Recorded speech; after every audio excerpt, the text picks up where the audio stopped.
The crystal chandeliers of the Grand View Hotel cast dancing shadows across the marble floor as James Rivera adjusted his rented tuxedo for the third time.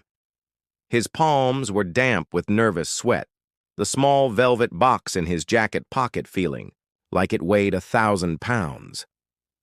Tonight was the annual Children's Hope Foundation Gala, the kind of event where Seattle's elite gathered to sip champagne and write checks that would ease their consciences for another year.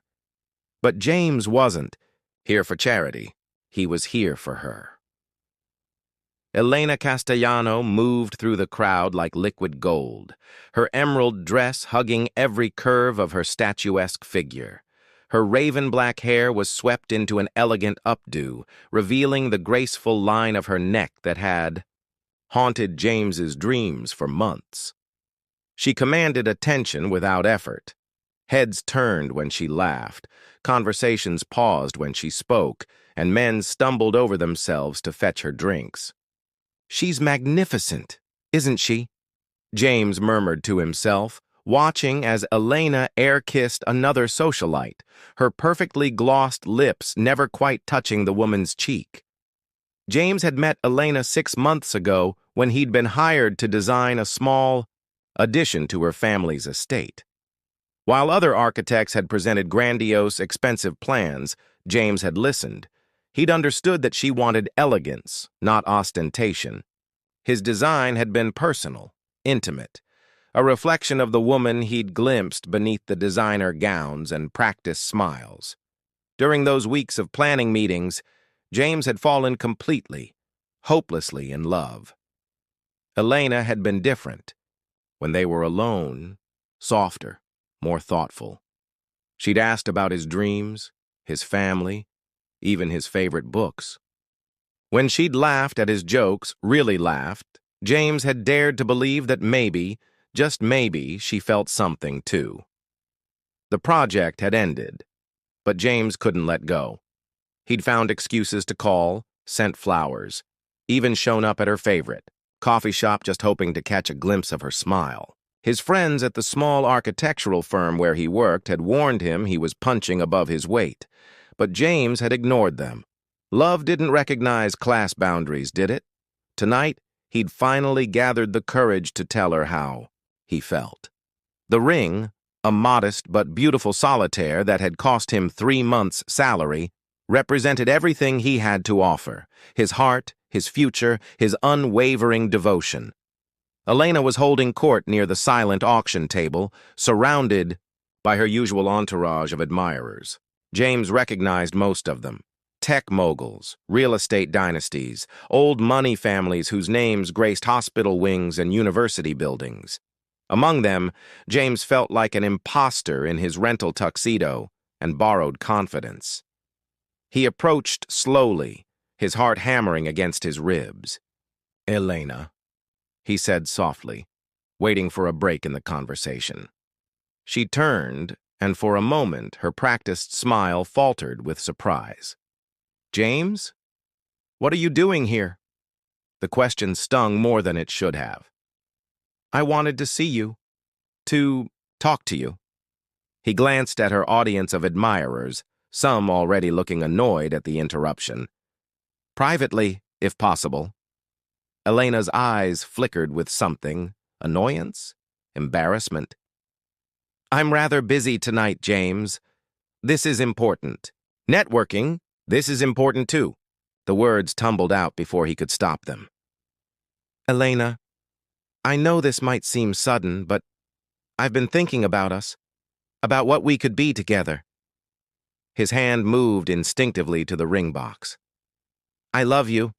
I think I've loved you since the moment I met you, and I—" "Stop!" The word cracked like a whip through the air. Elena's face had transformed, the soft uncertainty replaced by cold disdain. "Just stop, right there." The conversations around them had quieted. James felt the weight of dozens of stares. But Elena seemed to feed off the attention. She stepped closer, her voice carrying clearly across the suddenly hushed space. "James, you seem like a sweet man, Truly you do. But you need to understand something. She gestured elegantly to herself, then to the opulent surroundings. I'm a queen, darling. I don't settle for less than royalty. Her laugh was like tinkling glass, beautiful and sharp enough to cut. You're a lovely little peasant, but peasants don't marry queens. They serve them. The humiliation hit James like a physical blow. Around them, he could hear the whispers starting, see the smirks on the faces of Elena's admirers. His face burned with shame, but he forced himself to stand straight to meet her eyes. I see, he said quietly. I misunderstood. Elena's expression softened slightly, perhaps recognizing that she'd been crueler than necessary. James, No, you're absolutely right. James's voice was steady, controlled. Queens and commoners shouldn't mix. Thank you for clarifying. That for me. He turned and walked away, ignoring the whispered comments that followed in his wake. As he reached the hotel's exit, James felt something fundamental shift inside him. The humiliation was transforming into something else, something harder, more focused. Elena Castellano wanted a king, then he'd become one, but not for her. Never for her again. The rejection had been her gift to him, though she'd never know it.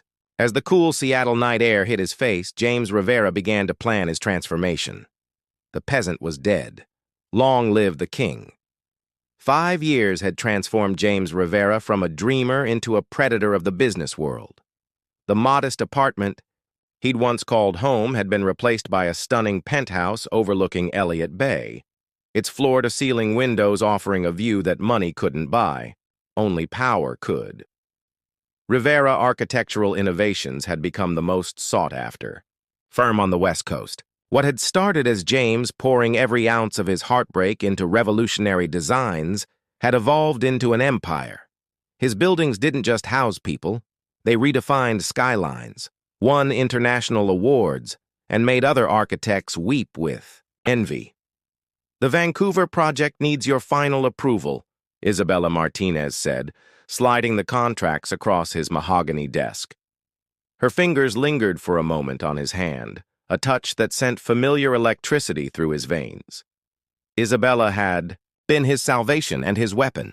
When James was still clawing his way up from nothing, working 18-hour days and surviving on coffee and determination, she'd appeared like an angel investor, brilliant, ruthless, and devastatingly beautiful.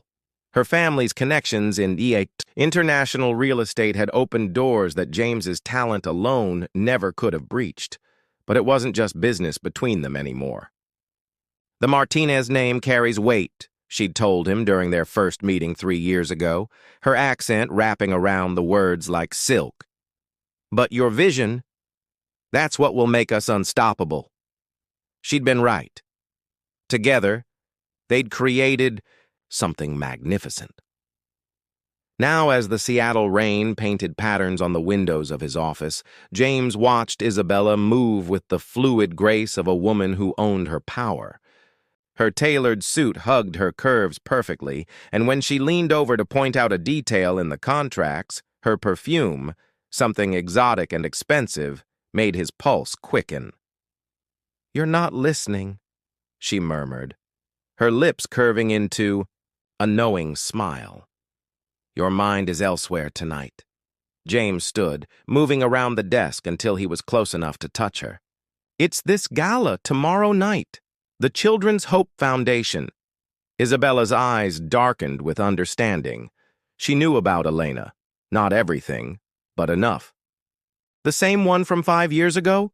Rivera Innovations is the primary sponsor this year." James's smile held no warmth. Funny how money changes perspective. Isabella stepped closer, her hand trailing up his chest to rest over his heart. "You've changed, mi amor. That broken man who walked into my office is gone." She was right. The shy, hopeful architect had been replaced by someone harder, more focused. James had discovered that success was intoxicating, more potent than any drug. Every contract signed, every building completed, every competitor crushed, had rebuilt. Him piece by piece. "Come here," Isabella whispered, pulling him toward the leather sofa that dominated one corner of his office. What happened next was a dance they'd perfected over countless late nights working together. Isabella's fingers worked the buttons of his shirt, while his hands traced the familiar curves of her body.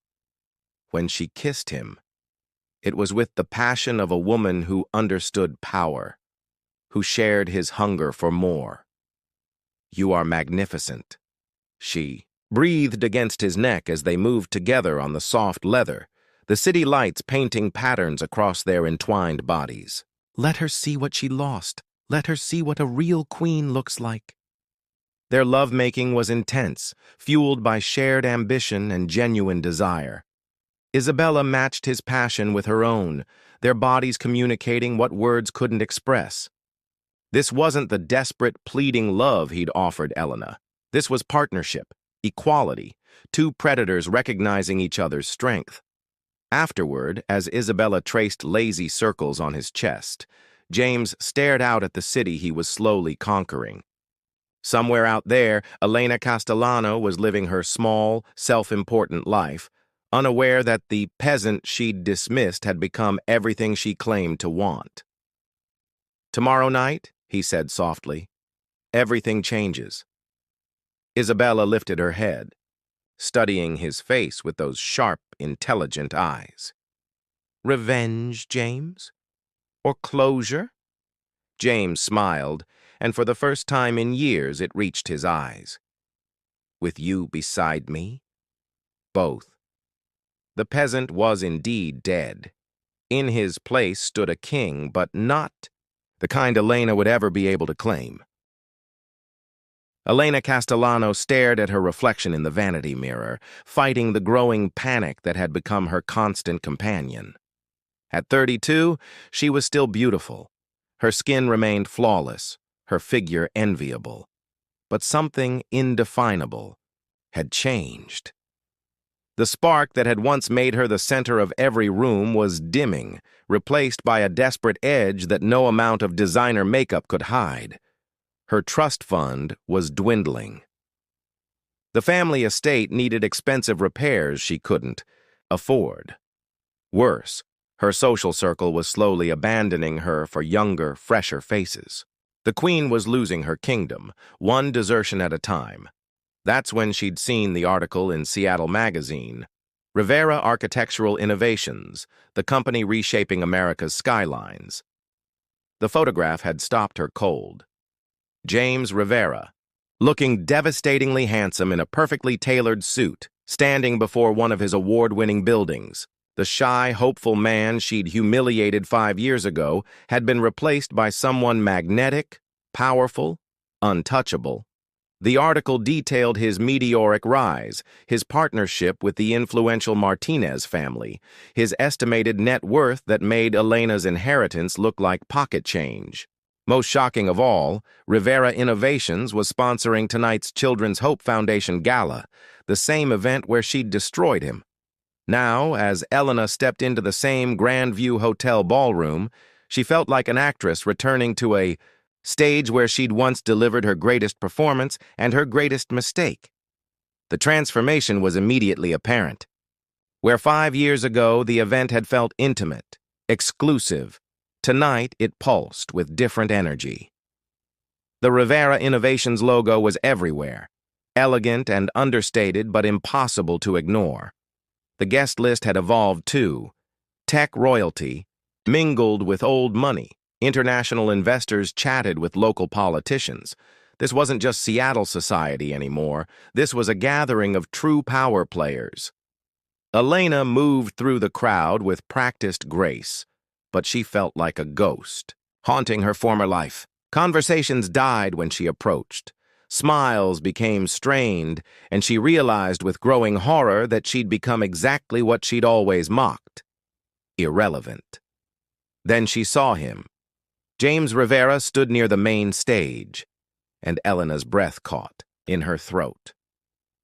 Gone was the nervous young man in the rented tuxedo. This version of James commanded the space around him with quiet authority. His midnight blue suit was clearly bespoke, fitting his transformed physique perfectly. His shoulders had broadened, his presence intensified, and when he smiled at something his companion said, Elena felt her heart skip the way it used to in those private moments she'd tried so hard to forget. His companion was stunning, a Latina woman with intelligent dark eyes and an aura of confidence that made Elena's carefully constructed poise seem like a cheap imitation. Isabella Martinez, Elena recognized from the society pages. Beautiful, brilliant, and heir to a real estate empire that dwarfed Elena's fading legacy. Elena watched as James's hand rested possessively on the small of Isabella's back, the intimate gesture sending a sharp pang of something uncomfortably, like jealousy through her chest. They moved together with the synchronicity of true partners, finishing each other's sentences, sharing private jokes that made Isabella's eyes sparkle with genuine warmth. This was what real royalty looked like, Elena realized with growing desperation. Not the artificial crown she'd placed on her own head, but the quiet confidence that came from actual achievement, genuine connection, earned respect. As if sensing her gaze, James looked up. Their eyes met across the crowded ballroom, and Elena felt the world tilt on its axis. For a heartbeat, she thought she saw a flicker of recognition, maybe even old affection. But then his expression smoothed into polite indifference, the look one might give a stranger, and Elena's carefully constructed world cracked a little more. He said something to Isabella, who glanced in Elena's direction with curious eyes before, nodding. Then, devastating in its casualness, James looked away, dismissed her, returned his attention to his partner, his empire, his life that no longer had room for queens who'd forgotten their humanity.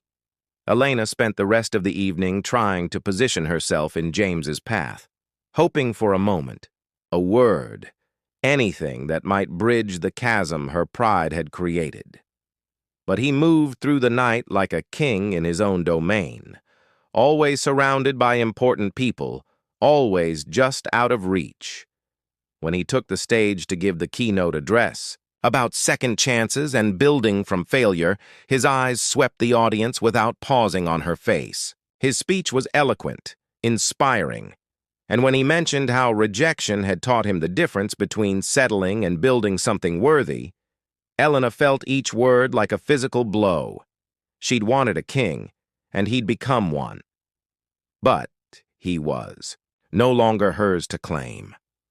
As James left the stage to thunderous applause, Isabella's arm linked through his. Elena realized that the coronation she'd witnessed tonight wasn't his. It was her own abdication. The queen was dead. Long live the king she'd created and could never deserve. Elena's campaign to reclaim James's attention began the morning after the gala with a carefully crafted email to Rivera Innovations. She claimed to be interested in commissioning a design for a family project, a lie since her family's dwindling resources could barely cover basic maintenance, let alone new construction. But desperation made her creative. To her surprise, James agreed to meet, not at his penthouse office, but at a small cafe near Pike Place Market, public, casual, clearly not the kind of venue where he conducted serious business. The message was subtle but clear. She wasn't important enough for his real attention. When Elena arrived 20 minutes late in a deliberate power play that now felt pathetic, James was already seated with a cup of coffee and his phone. He looked up when she approached, his expression politely neutral, as if greeting an acquaintance he barely remembered. "Elena," he said, standing with the kind of practiced courtesy that meant nothing. "Thank you for coming." She'd dressed carefully. A cream-colored dress that had once made men stumble over themselves, paired with jewelry that screamed old money even if it was mostly paste replicas now. But sitting across from James, she felt exposed, like a child playing dress-up in her mother's clothes. "I've been thinking about you," she began, leaning forward slightly to offer him a glimpse of her décolletage, a move that had never failed her before. About us. About what we had. James's expression didn't change. We never had anything, Elena. You made that very clear 5 years ago. The words stung, but Elena pressed on. Over the following weeks, she orchestrated a series of coincidental meetings. She appeared at his favorite restaurant, his gym, even at the art gallery where he'd purchased several pieces for his office. Each time, she was perfectly dressed, perfectly charming, offering increasingly obvious invitations. I was young and foolish, she told him during one such encounter, her hand resting lightly on his arm. I didn't recognize real worth when I saw it. James listened with the same polite attention he might give a business presentation he wasn't interested in purchasing. People grow, he said noncommittally. I hope you found happiness, Elena. The dismissal was devastating in its gentleness. Elena's desperation reached its peak on a rainy Thursday evening when she appeared at his penthouse, having charmed the doorman with stories about being an old friend with a surprise.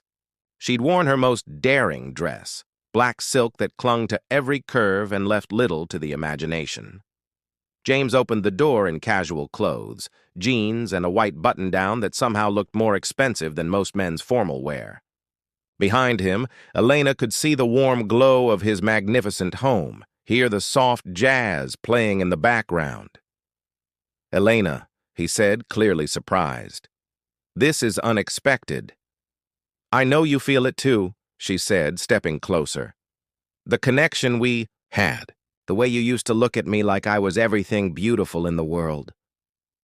Her voice dropped to a whisper. I want that back, James. I want you back. She reached for him, her fingers trailing along his chest, her body pressing against his, with practiced seduction. For a moment, she thought she felt him respond. A slight intake of breath, a flutter of awareness. Victory seemed within her grasp. Then James gently but firmly stepped back. Elena, stop. His voice was kind but unmovable. This isn't who you are. You don't know who I am anymore, she whispered, tears threatening to spill over. I've changed. I've grown. I know what I want now. And it's you. Before James could respond, footsteps approached from deeper in the apartment. Isabella Martinez appeared wearing one of James's shirts over what was clearly lingerie, the picture of a woman completely comfortable in her lover's space. Her hair was mussed, her lips slightly swollen, and when she saw Elena, her expression shifted from surprise to protective wariness. Mi amor, Isabella said, moving to James's side with fluid grace. Is everything all right? The intimacy between them was palpable, the way James's arm automatically circled Isabella's waist, how she leaned into him with complete trust. This wasn't just sex or partnership. This was love. Real love. The kind Elena had convinced herself didn't exist while she'd been busy playing games with men's hearts. Elena was just leaving, James said softly, his eyes meeting hers with something that might have been pity. Weren't you? Elena looked between them, the king she'd created and the queen who'd earned her place beside him, and felt something fundamental break inside her chest. The crown she'd worn for so many years, the pedestal she'd built her identity upon, crumbled to dust. She started, then stopped. What could she say? What argument could she make against the evidence of her own irrelevance? She turned and walked away, leaving behind the life she might have had if she'd recognized love when it was, freely offered.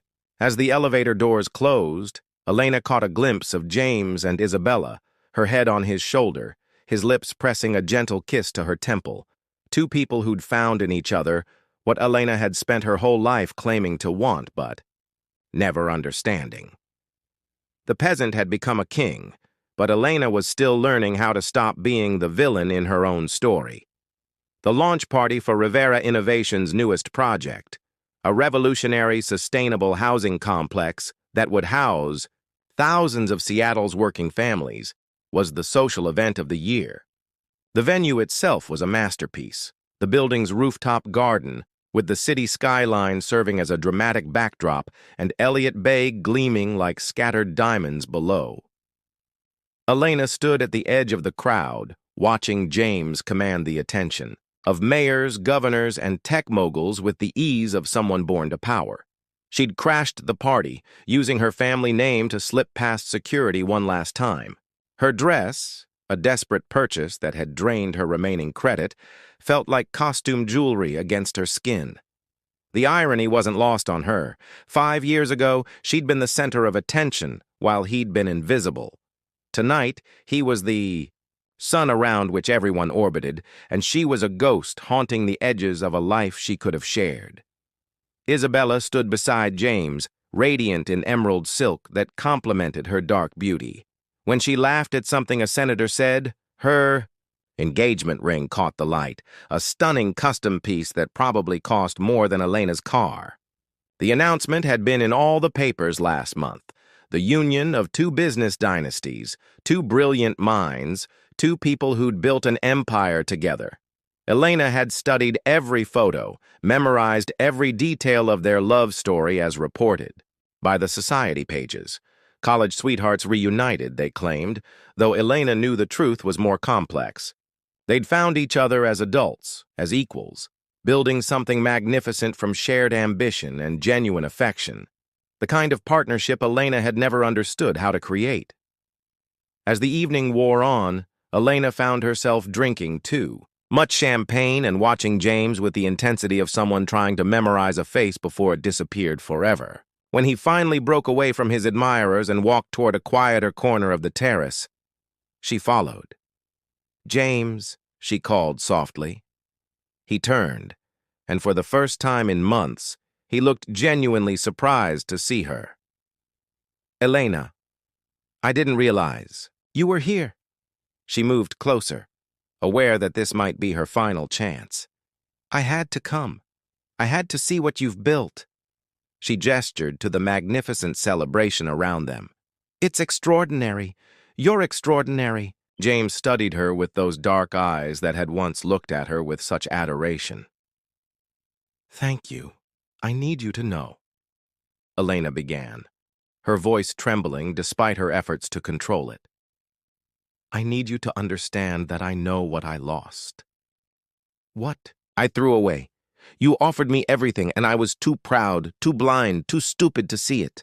She stepped closer, close enough to smell his cologne. Expensive now, sophisticated, nothing like the simple aftershave he'd once worn. "I loved you, James. I did. I was just too scared to admit that someone like you could love someone like me and mean it. I'd never experienced real love before, and I didn't know how to handle it." James's expression softened slightly.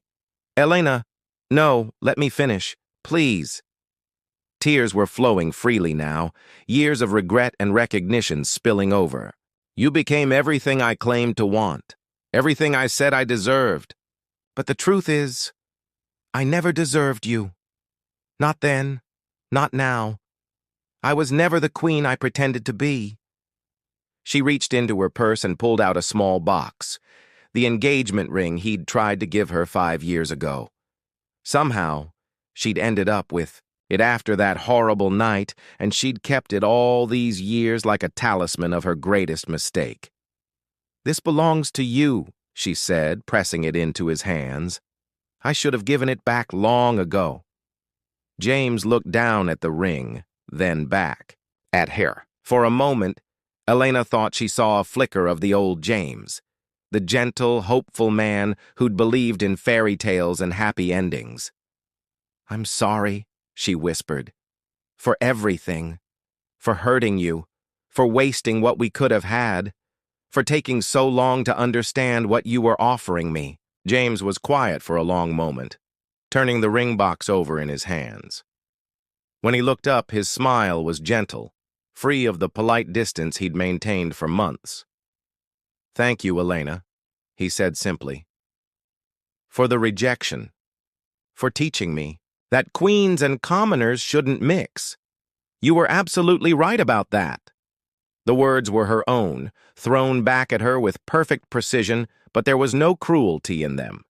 Just acknowledgement, closure, the final period at the end of a long, painful sentence. I wish, Elena started. I know, James said softly. But wishes don't build empires. Dreams do. Hard work does. Love does.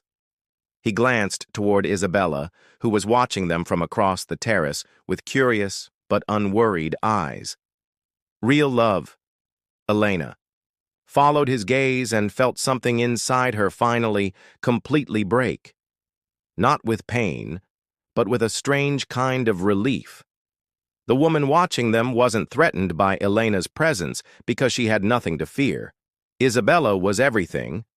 Elena had pretended to be, genuinely regal, truly confident, actually worthy of the king she'd helped create.